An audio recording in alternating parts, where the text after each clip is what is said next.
Chapter 11, Funeral Pyres. The streets were mourning, but not for Damien yet. The block was filled with candles, murals, and faces Damien grew up with. Bone had struck low, torching a community center Damien's mother once ran. 3 dead, no drugs, no soldiers, just civilians. It wasn't a hit, it was a message. No one's safe. He's pulling hearts out, D. What you gonna do? We end him now. Bone wants you to react emotionally. He's baiting you into a street massacre. He made it personal. No more chess moves. We go to his house, we pull him out. If you want to rule, Damien, you can't look like a desperate kid with a grudge. You need to make Bone irrelevant, not just dead. Vega poured himself a drink, watching Damien pace. Damien paused. Vega was right. Killing Bone wasn't enough. He had to erase him. Bone's last hold is the dockside warehouse. He's holding product, cash, and his last loyal hitters there. It's his bunker. Fortress or not, we can burn it down. Damien laid out the plan. 1. Infiltrate Bone's network of suppliers. 2. Cut communications, isolate his crews. 3. Storm the warehouse with precision. No survivors, no comebacks. Reese laid out the final play and, honestly, Smoke just grinned. Damien's plan was simple. Let's move. Then let's make sure they don't. If they sniff us out, we're done. Yeah, I got your back, Juno. We just gotta act like we belong. Alright, Reese. We play this cool. Bone's guys are jumpy. When the dust settled, Damien stood alone, and, sometimes victory just feels like another kind of loss. In the end, a king without a crown is just another man with enemies. Damien won the war, but peace never lasts in the city. You think taking Bone out meant you'd get to breathe? City officials investigated for drug ties, Damien Vega named in reports. They're coming for you now, Damien. The suits, the ones who smile while they put you in chains. Let them come. This isn't a street fight. You can't shoot your way out of politics. 1 week later, in Vega's office, he slid a newspaper across the table. Damien's jaw tightened, but Vega just shook his head. We own these blocks, but the city's power players are closing in. They want you to sit at their table, under their rules.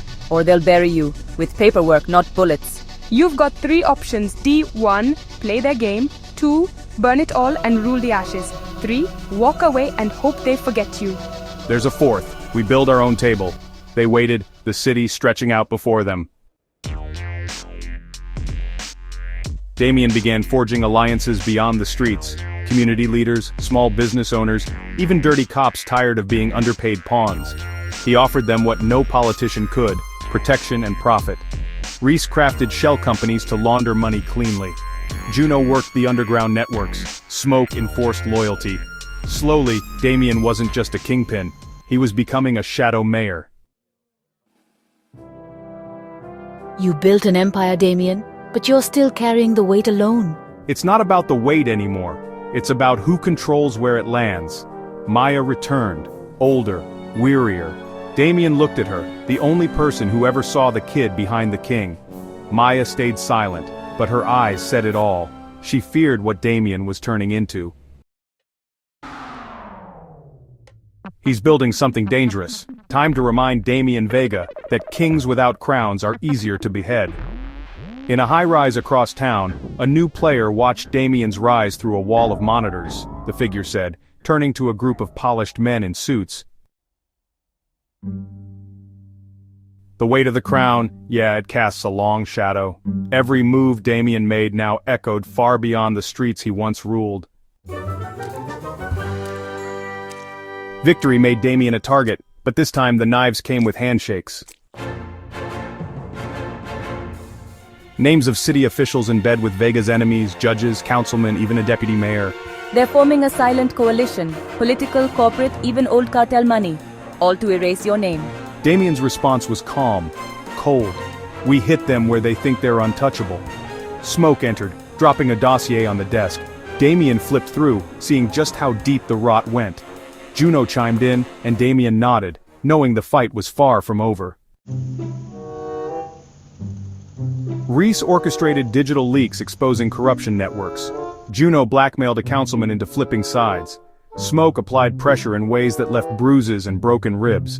But for every move Damien made, the coalition countered with legal investigations, media smears, and financial freezes. We've got a rat in our house. Someone's been feeding intel to the coalition. Damien asked, "Who?" Reese replied, "We're still digging, but it's someone close. Real close." One night, Reese returned with news that chilled Damien. Damien's eyes narrowed. Reese hesitated. Paranoia began to fracture the circle. Trust was currency and Damien's was running out. You think wars are won with bullets? Wars are won by controlling fear, Damien, but right now, they're turning your own people against you. Damien thought to himself, "I control fear better than anyone." Vega's voice cut through. "Then you better start proving it before you're king of an empty castle." Later, Vega called Damien to a quiet bar. Damien's fists clenched as Vega leaned in, the lesson hanging heavy between them. So, Damien set a trap. He leaked word of a fake shipment deal to his inner circle. When the coalition's agents hit the warehouse, Damien's crew was already waiting. Cameras rolled, broadcasting every moment. Masked men were beaten and exposed live on the dark web. The message, honestly, couldn't be clearer. Damien knew exactly who was coming. You were my brother, and you forgot what brothers bleed for. You ain't no king, Damien, you're just a weight waiting to be dropped. That night, Damien confronted the traitor. It wasn't an enemy, it was Smoke. Damien's voice shook as he spoke, gun trembling in his hand. Smoke's eyes stayed cold. A gunshot echoed through the night.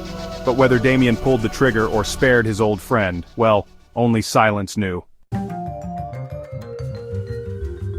And just like that, Chapter 13 comes to an end.